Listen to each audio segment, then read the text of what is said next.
Hello, kumusta mga ka-59? Welcome back sa aking YouTube channel. Sa bidyong ito ay ibibigay ko na sa inyo ang part 2 ng reviewer natin sa GKE o ang tinatawag na General Knowledge Exam or Examination.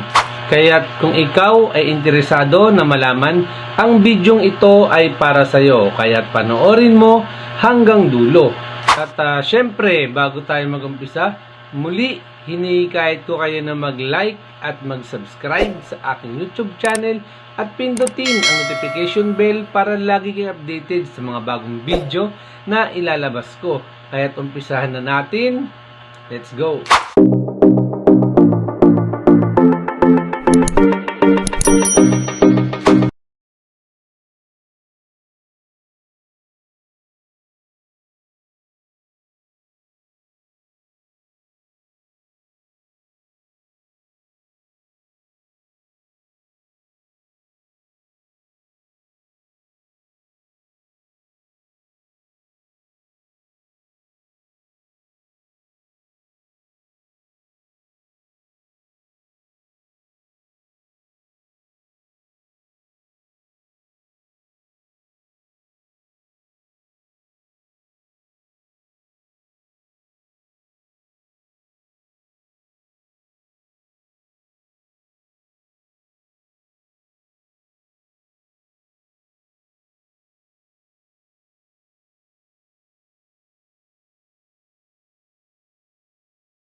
At ayun nga mga ka-59, sana nakakuha kayo ng idea o tip doon sa pinakita ko sa inyong video para pagka kayo na ay mag-i-exam, at least meron kayong idea.